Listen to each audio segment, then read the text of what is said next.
Hi. Welcome to another live episode of Behind Beliefs and Behaviors. I'm Dr. Maisha, and I'm excited to be here with you on this episode today.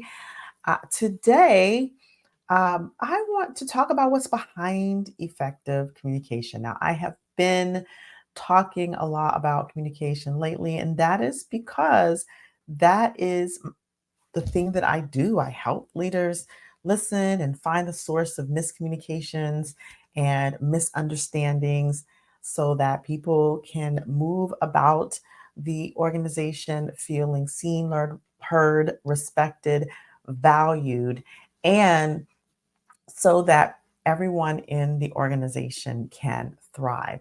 That is what I do. I love, love, love, love what I do. And so today, I really want to talk a little bit about what's behind effective communication. Because, again, if you've listened to me, you know I've shared that if you think about it, we aren't necessarily taught how to communicate. We learn how to communicate, no doubt. We learn by watching and listening in childhood to our parents, to our caregivers, to whatever it is, whoever it is that brought us up. Then we learn more by interacting with our friends and our instructors, our teachers in life. And then we also learn by watching media. And ultimately, when we get older, if we are leaning into expanding our skill set, then we may listen to books on or take a course on. But we're never taught the nuances of how effective communication comes into play. Like, what's the source of it? And so, what I want to talk a little bit today about is what's underneath the process, or what's underneath effective communication. And it really starts with the way we listen. And because I talk a lot about listening, I want to bring in another element, and that is emotional intelligence. Now, the listening and the emotional intelligence is intimately and intricately related because the skill of emotional intelligence allows us to expand our listening in a way, knowing that if you've listened to any of my podcasts and if you've listened to any of my TEDx talks, you know I always talk about how we listen through these filters and then we label them, a place to be able to interrupt inaccurate labeling of an emotion, inaccurate labeling of negative self-talk, or of in effect of incorrect, I should say, self-talk, or untrue self-talk. That is where the skill of emotional intelligence can come into play. Now, basically, what emotional intelligence is, it's the ability to identify, to name, to honor and accept, and to regulate and communicate effectively what's going on that we label as emotions. And oftentimes, where there is a gap in learning, or where there is an edge in learning, for many people who are conditioned, like myself, who are conditioned to not even know what they're feeling in our body, to be disconnected from those emotions. That's the first step. So, being able to recognize that an emotion is present, and then being able to acknowledge and then identify what is that emotion, and identify what is the source of that, what is the story behind that, that could be elevating the emotion or making the emotion cycle. And then how then do we begin to disconnect or regulate ourselves inside of an emotion that could be rising intensely, and communicate and take care of ourselves. And so I want to talk a little bit about how we do that today. What are some tips in which we can do that? So first of all, if you are in, I think this is probably true these days of many industries, but certainly it's true in certain cultures and certain upbringings, that emotions are not a good thing unless they're positive. And this feeds into this concept of toxic positivity. And it has a root, especially the in the Black community and in other marginalized, colonized communities. It has a root. Historically speaking, and particularly in times of enslavement, Black people weren't allowed to feel too good, and we didn't want to show weakness because either of those things could mean certain death. And so there is a conditioning that happens when there's potential trauma involved in feeling one way or another. And so as a result, sometimes we can get dissociated or disconnected, push those emotions down. And then that's a habit that gets passed down from survival from generation to generation to generation and becomes part of culture. And there could be similar stories or even different stories in other cultures of historically why that happened, why that happens in terms of the suppressing of emotions. But I'm speaking particularly from historically the identity that I come from or the identity that I occupy. And so knowing that there's a conditioning there, having the awareness that there could be a conditioning there from whatever background or from whatever past inherited value, belief, or teaching or learning that you did, the first thing to do is to acknowledge that and to begin to how do we unravel that? Well, the first thing is to reconnect into the body and understand what is it that what is the information that my body is giving me about what I'm feeling.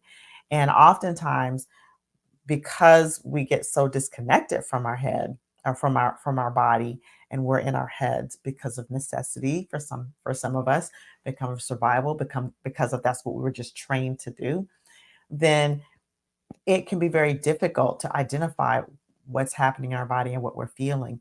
And even for some where there have been multiple experience of trauma, particularly physical trauma, it doesn't feel safe or good to be in one's body. And I think that's something that not only needs to be understood by oneself, and if you are a person who's experienced that, then it's very important that you seek out a therapy that can safely help you connect back into those emotions. Because again, I don't advocate for you to just try this at home. If you know you have a background of deep trauma, physical, especially physical trauma, and it doesn't feel safe to be in your body, then that's something that needs to be worked through with a professional.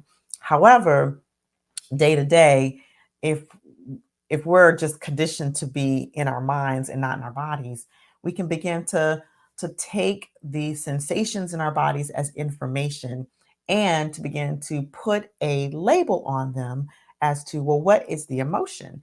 And to be able to accurately label them, that is where we begin to expand our emotional intelligence. And I like the feelings wheel. I like the emotions wheel. And there are a lot of different tools. You can Google feelings wheel, emotions wheel.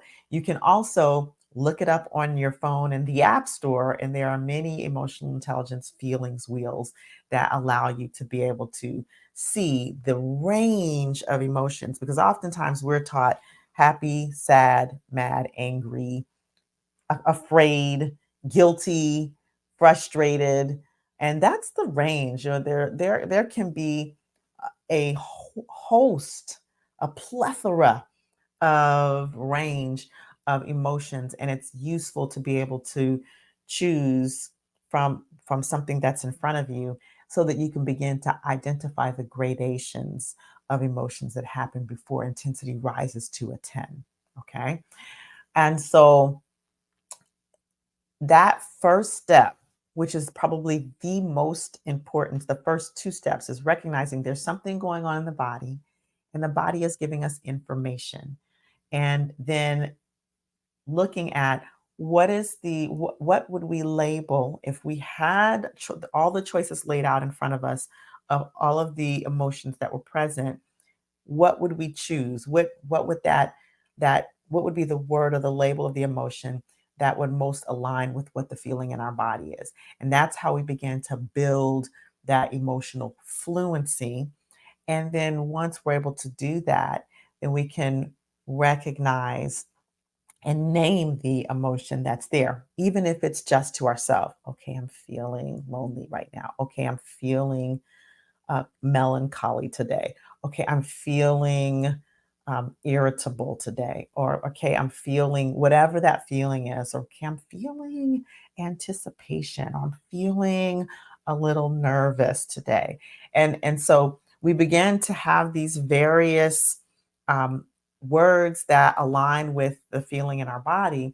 And the more we practice, this is the thing, the more we practice labeling, the better we get at labeling before we get to furious, or before we get to terrified, or before we get to um, shame, or before we get to, and sometimes shame just exists from trauma. So there's that.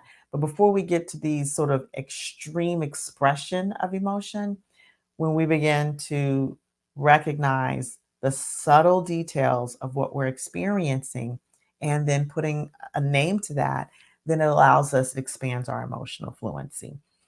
And then we can begin to, when we're in communication with another. So this is where the communication comes into play. Because if we're interacting with another, right, I'm feeling defensive, right? Or I'm feeling activated and I don't exactly know which emotion it is right now, or I'm feeling multiple emotions at once. So when we're interacting with a person and we notice that our body becomes activated, because that's what happens, like our nervous system becomes activated, then we can begin to, the more we practice when we're not activated, the better we are at noticing it when it begins to occur. And then we can begin to name, oh, this is what's happening right now. I need to take care of myself. I need to step away. That's effectively communicating what needs to happen in that moment, right? And the more that we can actually notice it in ourselves, the more our acuity actually begins to widen to be able to notice it in others. And then we can say, wow, it seems like, or I noticed that there's a shift in your language and your body language. And what is that? So when we are this is what's behind that emotional fluency, that expansion of emotional intelligence.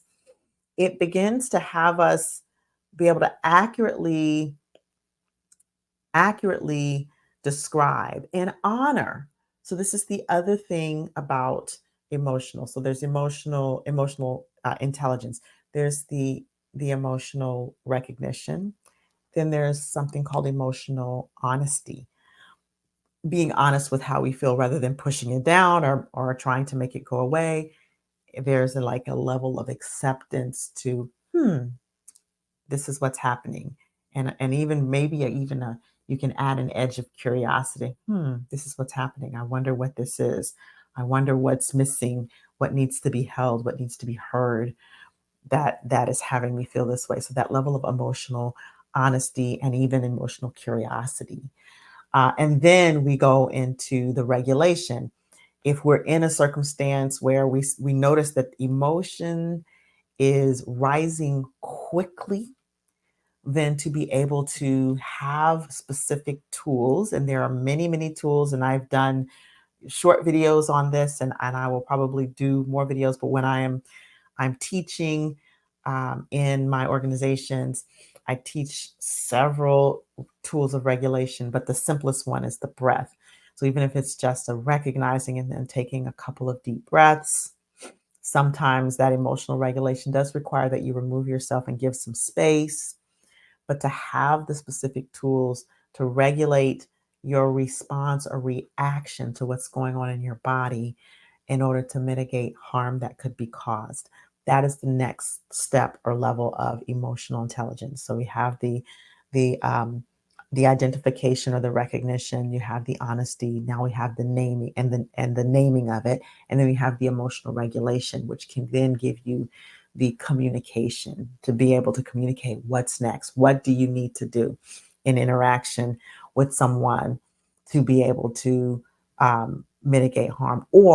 And when you're able to recognize it for yourself, as I said earlier, then you can recognize it with others, and there can be some, if possible, if that closeness or that rapport is present, then there can be some co-regulation there to help them to be able to come back to a space where they feel like they can think about what they need to do to take care of themselves, or you can give them space. Like it seems like there's something going on, and maybe that there's some activation happening. Do we need to take some space?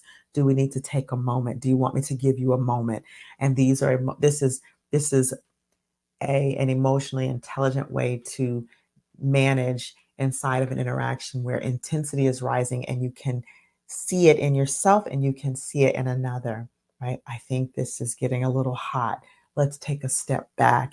Maybe we come back to the table with this on a different day. Let's take a 5 minute break, whatever needs to happen. And so behind effective communications, bringing it all the way full circle, is this space of knowing how to recognize, honor, communicate, and regulate our emotions so that our listening is expanded and our response is modulated as in a dance with the person that we're interacting with. Okay. And so I want you to sort of take this and start to notice. The only homework you have today, because I love to give my homework, is to notice. Start to notice what's going on in your body and find you an emotions wheel or a feelings wheel, and begin to notice how just noticing and taking it as information expands your awareness as you walk through the day, as you interact with people. Right? I think that's the most important component, beginning component that feeds into the rest. A lot of times we just pop off. We go from 0 to 10. But to be able to identify and those middle experiences, those mid experiences, is going to be the most valuable thing in learning the next level of emotional intelligence. And I'll share, I know that these skills are often called soft skills. And for those listening without watching, that was my air quotes. These skills are often deprioritized, undervalued, passed over, assumed to be present. And this is why we have ineffective leaders. This is why toxic cultures and toxic um, organizations and relationships exist, because the people are the um, undervaluing what communication can bring, what emotional intelligence can bring, what psychological safety and creating it, what cultivating trust can bring. And when we begin to, and what that does is that takes us further away from our humanity and from being able to see humanity in others. And that is what a lot of conflict and division and dehumanization, that's where that happens. And so if you are in an organization that is not about dehumanizing people, if you're in an organization that is in the conversation of creating a culture that has your people be seen, heard, respected, valued, and welcomed, feeling like they totally belong, then you're in the conversation of creating psychological safety. And these are the kinds of skills that you need to learn. Yes, there are policies that you can put in place.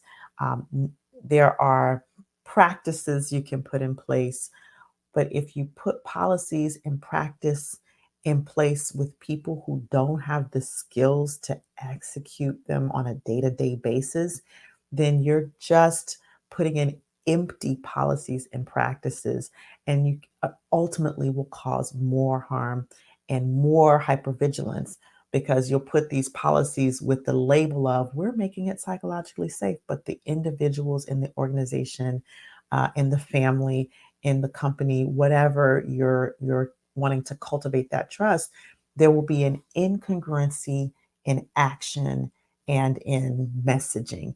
And that is one of the things that threatens trust and threatens safety and creates hypervigilance and creates the walls going up. And so this is one of the things that I love to do, is bridge that gap between what you know and what you can apply on a personal level on a day-to-day basis, because culture is not created only through policies and procedures. Culture is created through people and people interaction. So with that, I will leave you and go apply what I talked about today. Go get you a feelings wheel. Start to notice what's in your body. Start to think about, how do you fare in the recognition of your emotions and the ability to regulate and put space between your what you feel and what you say. And finally, check out the my course, Communication That Transforms. It is all about exactly what I'm talking about today, bridging the gap between knowing and doing, both in emotional intelligence and listening, as well as what to say and how to say it.